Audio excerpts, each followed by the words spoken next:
अरे लिफाफों पे जिंदगी गुजारने वालों, शर्म से डूब मरो तुम। अरे तुमको कुरान करीम दिया ना हाथ में, अल्लाह का कलाम तुम्हारे हाथ में दिया, तुमको उसका भी लिहाज नहीं है और तुम दावा करते हो कौम का। बहुत बोल सकता हूं, याद रखो मेरी जबान को लगाम नहीं है, तुम्हारा घर से निकलना महाल कर दूंगा मैं यहां पे।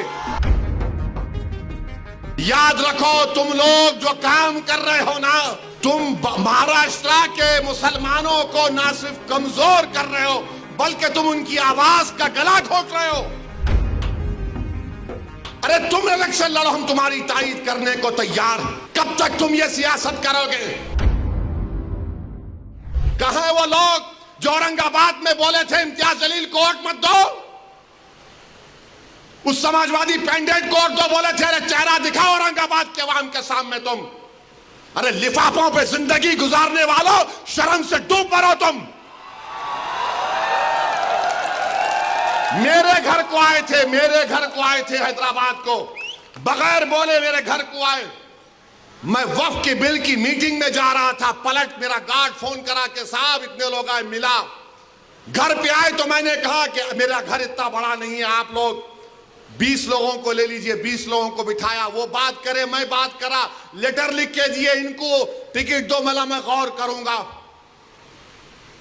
फिर जाने से पहले मैंने एक अल्लाह के वली के अंग्रेजी कुरान का तर्जुमा जो तुर्की का छपा हुआ है, उसकी 4 कॉपियां इन जिम्मेदारों को दिया कि आप मेरे घर को आए, ये एक अल्लाह के वली की कुरान का तर्जुमा है।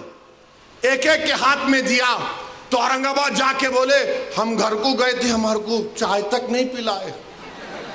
अरे आप पहले से बोल देते तो नान खलिया खिला देता मैं आपको। मेरे को नहीं मालूम था कि तुम मेरे घर को खाना खाने आ रहे।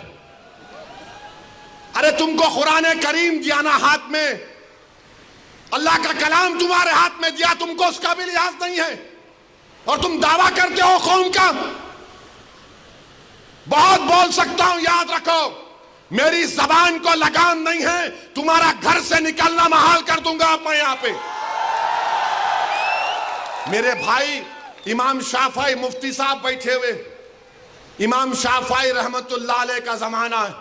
एक दौलतमंद ने कहा कि अगर अल्लाह मेरे को बेटी देगा तो जब उसकी शादी करूंगा दीन और दुनिया की दौलत उसको दूंगा।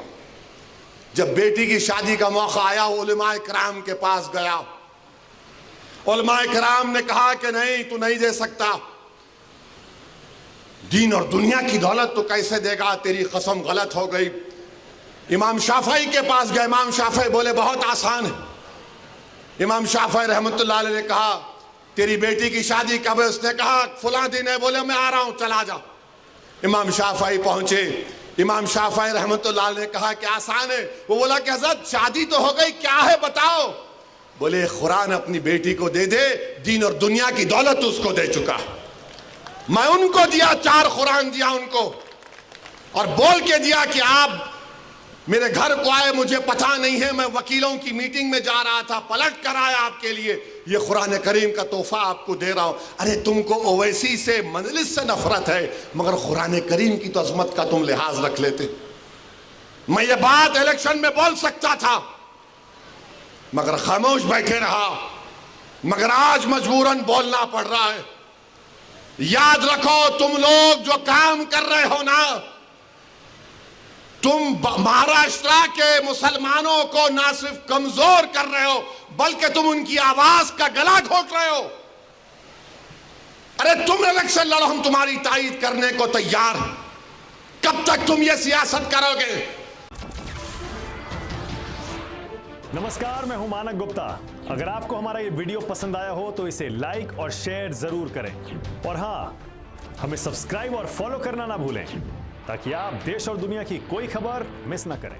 तो जुड़े रहिए हमारे साथ और देखते रहिए News 24।